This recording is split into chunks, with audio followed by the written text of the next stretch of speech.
আর বাংলার বৈষম্যের ঠাঁই নাই, কিন্তু ডিপ্লোমা ইঞ্জিনিয়ারিং শিক্ষাকর্মে যেন বৈষম্যের শেষ নাই।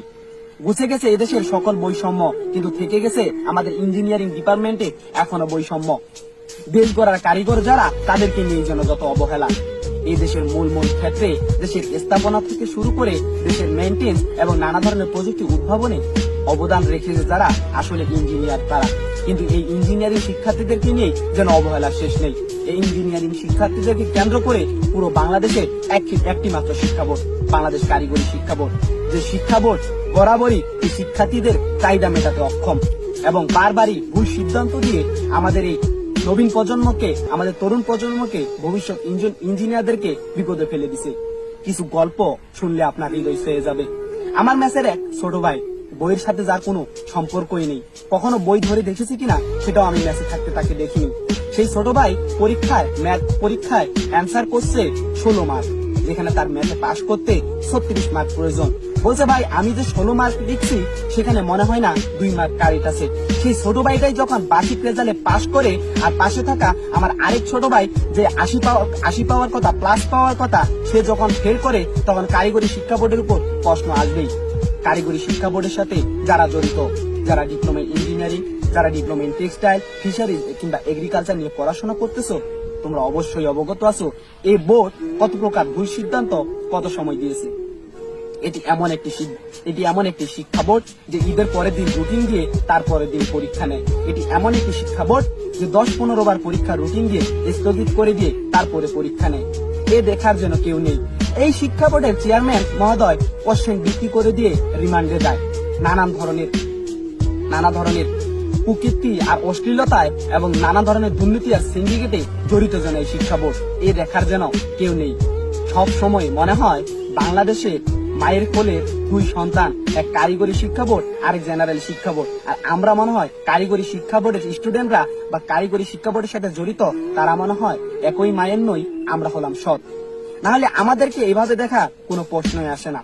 একটু মাথা খাটিয়ে দেখুন, যে লোকটা সিভিল ইঞ্জিনিয়ারিং করে সে তো ভবিষ্যতে দেশের অবকাঠামোগতে কাজ করবে।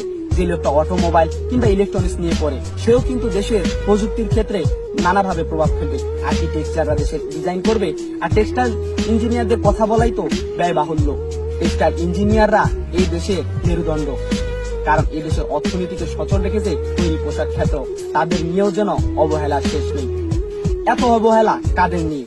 যারাই দেশের মূল নেতৃত্বে আসবে, যারা এই দেশকে টিকিয়ে রাখবে, যারা পৃথিবীর বাকি দেশগুলোর সাথে পাল্লা দিয়ে এই দেশকে এগিয়ে নিয়ে যাবে, তাদেরকে নিয়ে এত অবহেলা কেন? পুরো বাংলাদেশে 30 লক্ষ পরীক্ষার্থী বা 30 লক্ষ শিক্ষার্থীকে কন্ট্রোল করার জন্য একটি মাত্র বোর্ড কি যথেষ্ট? এই প্রশ্নটা রেখে গেলাম আপনাদের মাঝে। উচ্চশিক্ষায় শিক্ষিত না হলে আপনি কিভাবে দেশের অবকাঠামোগত এবং প্রযুক্তিগত উন্নয়নে প্রভাব ফেলবেন?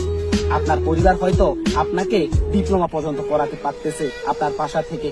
আপনাকে কি ভার্সিটি লাইফটাও অনেক বেশি 5 লাখ 10-15 লাখ থেকে নর্থ সাউথ ড্যাফোডিল এগুলাতে পড়ানোর সক্ষমতা কি তাদের আছে?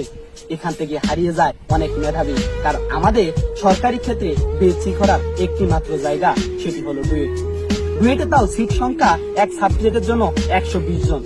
আর সেখানে প্রতিযোগিতার পরিমাণ কি পরিমাণ সেটি আপনি অবগতই রয়েছেন।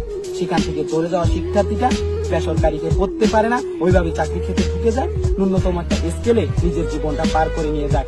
যেই ছেলেটাকে দিয়ে সম্ভব ছিল অনেক বড় একজন ইঞ্জিনিয়ার হওয়ার। চীন থেকে ইঞ্জিনিয়ার নিয়ে আসা দরকার নেই তো পদ্মা ব্রিজের জন্য। চীন থেকে ইঞ্জিনিয়ার, রাশিয়া থেকে ইঞ্জিনিয়ার নিয়ে আসার দরকার নেই তো রূপপুরে বিদ্যুৎ পারমাণবিক কেন্দ্রে।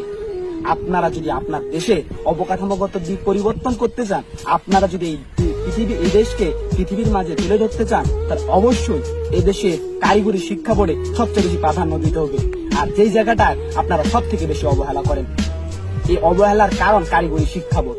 নিজ দায়িত্ব আপনারা যদি পালন করতে না পারেন, এখন এখান থেকে পদত্যাগ করুন, না হলে শিক্ষার্থীদেরকে রাস্তায় নামতে বাধ্য করেন না। দিন আমরা যত অবহেলা আপনারা করেছেন সব সহ্য করেছি, এভাবে আর কত? অবিলম্বে নতুন সরকার গঠন হচ্ছে, নতুন দেশ নাকি তৈরি হচ্ছে, তবে আমাদের কারিগরি শিক্ষা বোর্ডের শিক্ষার্থীদের জন্য আরো কয়েকটি ডিএসসি করার সরকারি প্রতিষ্ঠান তৈরি করা খুবই জরুরি। কারণ এই 30 লক্ষ শিক্ষার্থী যারা প্রতিনিয়ত এই কারিগরি শিক্ষা বোর্ড থেকে বেরিয়ে যাচ্ছে ডিএসসির জন্য, তাদের জন্য একটি মাত্র প্রতিষ্ঠান কখনোই সম্ভব নয়। এখনো সময় রয়েছে।